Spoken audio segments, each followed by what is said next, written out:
GME, not sports.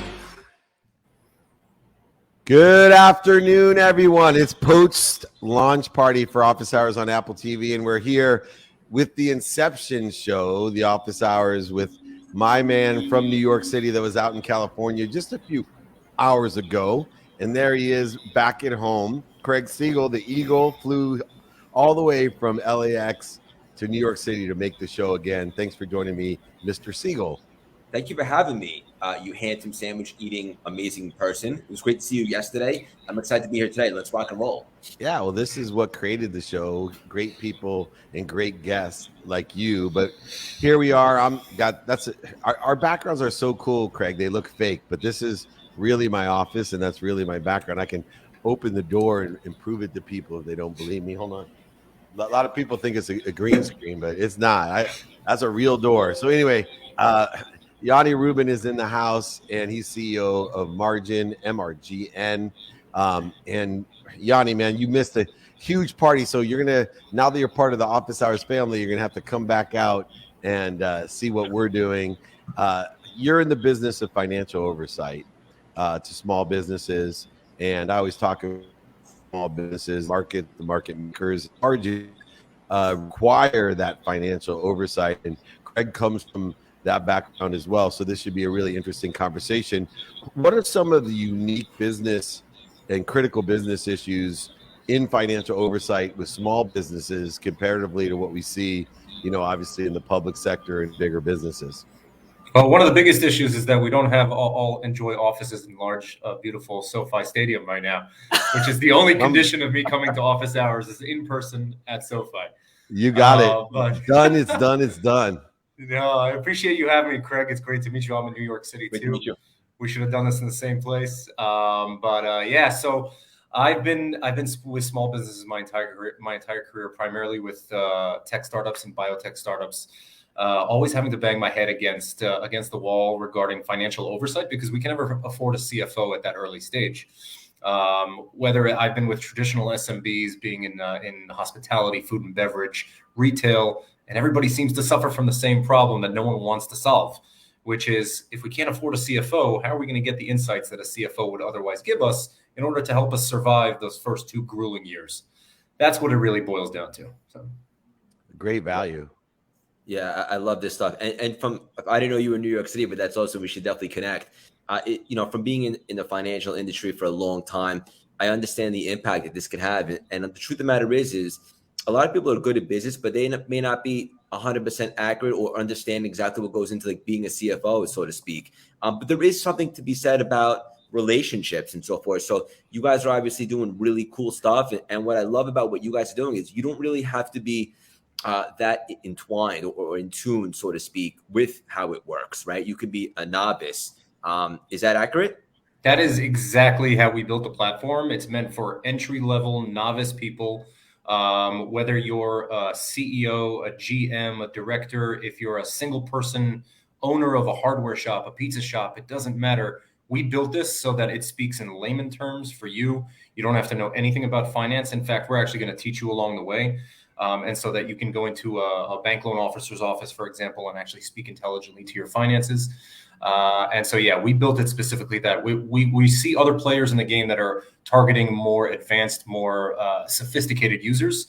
And we just don't believe that the small business space is prime for that right now. So Craig, you nailed it on the head. Awesome. And one of the other areas, and I know it's intentional, naming the company margin that I see within small businesses. I coach a lot of CEOs, big, small, medium, but especially in the small business side, I see one of the tragedies of the economy, which is, hey, I'm a small business owner. I'm getting so busy working, I forget to make money. And there's so many ways to create margins, not just with the market and the market maker itself, but more importantly, within the context of financial oversight, being able to understand where and how to be effective with our dollars and with the financing dollars and with the leverage dollars and with the cash flow dollars. There is a timing and a risk tolerance involved in oversight, financial oversight, of small businesses. And I think a lot of times small business owners especially don't see the trees through the forest, and they're so busy working. And trust me, nobody's working harder than a small business owner. The hours are incredible. I tell people all the time, dude, you don't make $50,000 a year. You're working 3 jobs. You make $15,000 for 3 jobs. It's not worth it. Let's look at your margins. What are some of the things that you've learned over the years in this aspect of financial oversight for small businesses to create greater margins so that people aren't so busy working and they forget to make money? Yeah. So you pointed out, you kind of took it to the step that I was going to, which was my background is primarily in tech startups. And earlier in my career, I was with traditional SMBs. And they kind of share that concept of you got to wear a lot of different hats, right? Maybe you have a chief of staff at your tech startup. Maybe you have an assistant at your hardware store, whoever it might be. But you know that you're wearing those CFO hats, CEO hats, CMO hats all at once. And one of the tenets of the platform is that what we're seeing is traditionally financial models, budget models, anything finance related in small business sits in the background, and you never have a reason or an impetus to really look at it. And then you find out 6 months later, 12 months later, and hopefully not 2 years later, that you missed the mark. And the point of margin is to actually surface the insights in advance, long in advance, so you don't have to keep your eye on anything. We're going to send you notifications, emails. We're going to say, hey, your gross margin is a little thin compared to industry benchmarks. And this is what you can do to broaden it. Your customer acquisition cost is too expensive. This is what you can do to decrease it. So that's exactly what we're trying to do in order to basically get through the weeds, but do the job for the founder, for the owner, so that they don't have to do it on their own.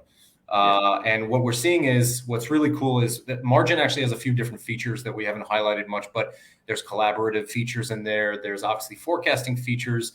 Everyone has come to us, literally every single user pretty much has come to us and said, we don't care as much about the quick spin up of the model or the maintenance over time. We appreciate the time savings, but that's not what we need. What we need is for someone to punch us in the face and say, you small business owner need to be paying attention to your gross margin, your CAC, your other KPIs, so on and so forth. So we're getting a lot of great feedback, and we're building for exactly that.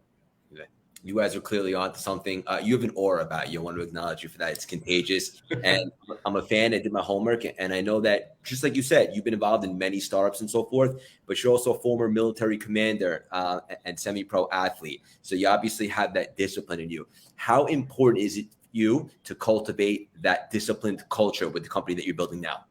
So for me, it's a little less on the discipline side. I would say discipline is a component. What I took away from my experiences ultimately was perspectives. So I find a lot of people, for example, let's say they choose to travel for long periods of time. They choose to live on the edge. They're not risk averse. They want to do different things and exciting things maybe, or things that they find exciting that others may not, rather than stay at a 9-to-5, living in the same place for 20 years, working at the same place for 20 years and doing all the same stagnant things. I've been exposed to a lot of different perspectives in my life, all the way from, as you mentioned, military, semi-pro football, child of divorce, family with addiction issues in it that we speak about proudly, moved across the world multiple times, started businesses, so on and so forth. So for me, and I tell everybody this is, whether you're struggling or you're at the top of your game, having another perspective in there is always super useful, because you're in your own bubble. It's actually one of the reasons that David and I linked up, is because I've looked up to David for a long time. And he would give me a perspective that I couldn't possibly get anywhere else. So one of those components is absolutely discipline, and discipline is super, super important. But hearing from you guys is way more. And by the way, in case everybody didn't know, David's kind of a big deal in the world. I chatted with a buddy of David's this week, and then kind of knew that I was going to, but your buddy Yaronis around. David is an advisor for several different firms out there and organizations, and he's doing amazing work. And I just had the fortune of kind of bumping into him virtually through a contact. So that was fun. Yeah, blessed. That is true. And what makes it really fun is Craig Siegel looks up to me too, because he's one of the few people he's shorter than I am. And so he has to look up to me. I knew that was coming.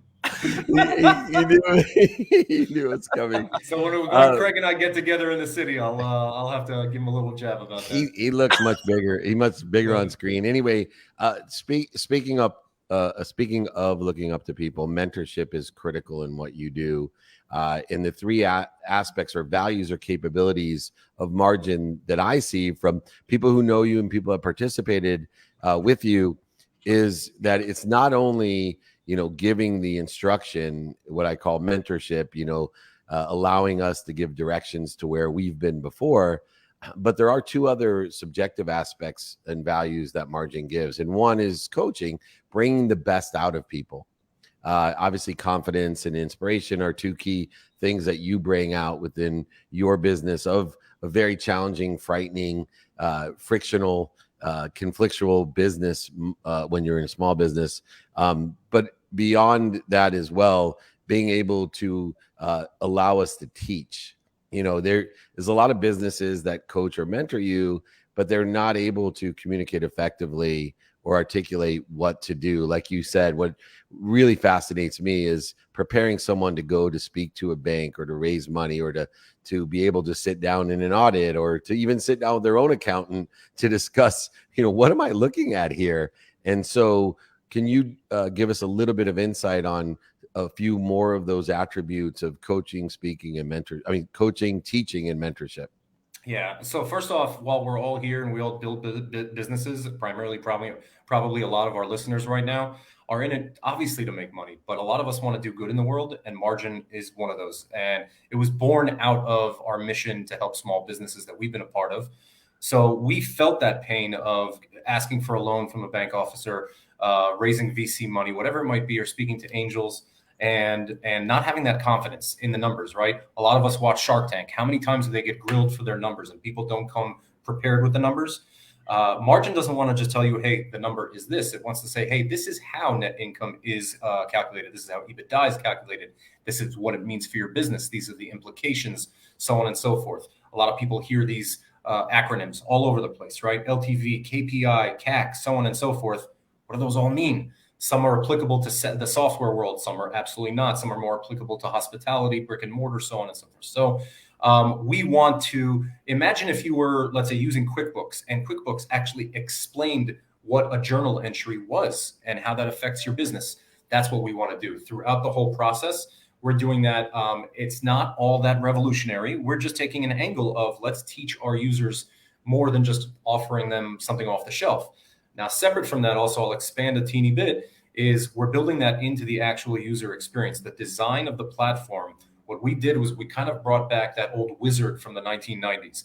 When you come onto Margin, you don't have to figure things out for yourself. We're going to walk you through the whole process, take you about 5 to 10 minutes, and at the end, you have your budget model ready 100%. And so along that wizard, as we're intaking certain data points, we're going to teach you about how those data points affect your cash flow over time, your projections, and your growth. And that's what we're striving to do. Yeah, this is awesome. I just want to acknowledge you. I love what you guys got going on. You're able to simplify it for people who may not be so understanding of that. And it's also very educational at the same time. So for anybody that's looking to get into this and basically simplify this type of stuff, it's a no-brainer. Appreciate what you're doing. Absolutely. Check out Appreciate Yoni. He's at MRGN.ai, margin.ai. Yoni Rubin, Kim personally as well. He's here to be a service of value. That's why we brought him into our community. And next time you'll see him live here at SoFi Stadium with me in my amazing studio and offices here. Thank you for joining me, Yoni. Thanks, Dave. Take care, Yoni. Awesome.